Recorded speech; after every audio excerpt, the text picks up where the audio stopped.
Okay.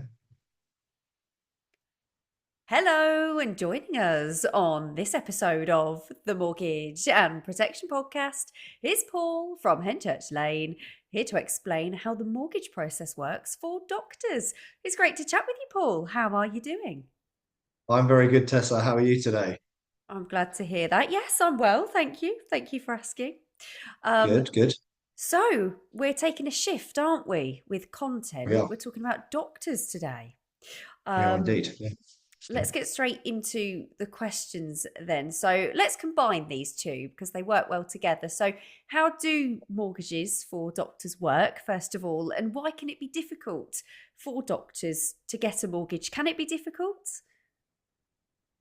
Okay, so mortgages, excuse me, for doctors, they work very much like others, but many lenders are going to offer, let's say, special rules because doctors often have strong kind of long-term earning potential, Mm, and that can mean higher borrowing limits, slightly more flexible income assessment, and maybe a sort of better approach when it comes to the assessment of contracts that they've got in place. So, on paper, mm, doctors can often look a little bit more complicated, I would say, than actually they really are.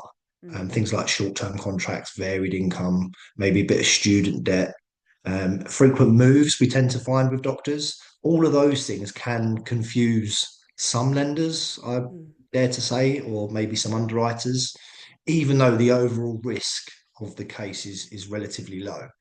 So it's those sort of factors that you tend to find time and time again with doctors that can complicate things a little bit on the application stage.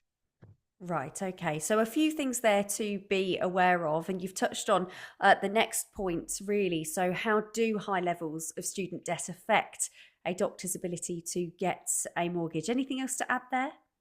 Yeah.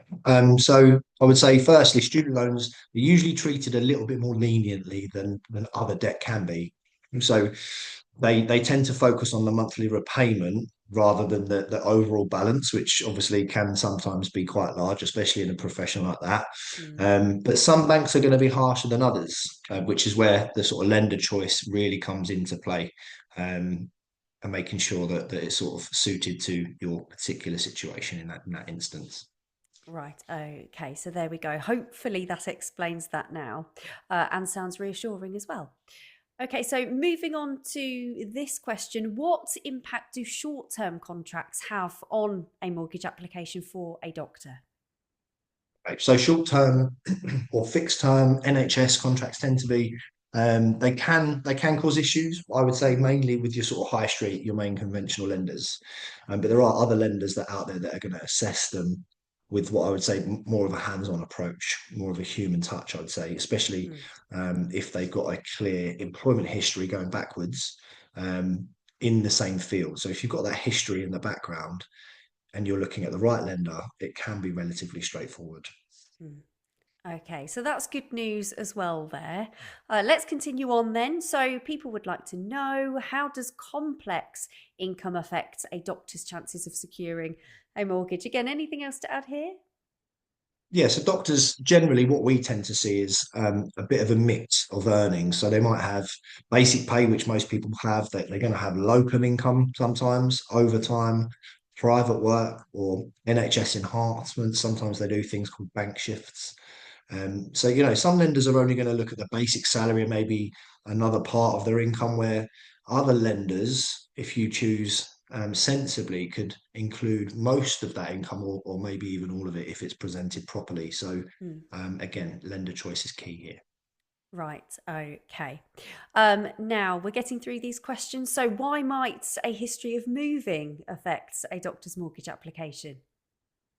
Okay, so frequent address changes, and this is for everybody, Hmm. they're generally going to trigger extra checks or potentially cause confusion when it comes to credit files because they're linked to accounts which are linked to where you live, right? Hmm. It doesn't usually stop an application or cause a decline, but what it can do is prolong the period of time that it takes to get assessed. So being really clear and having those explained and backed up with accurate records is going to be really helpful for you in that instance.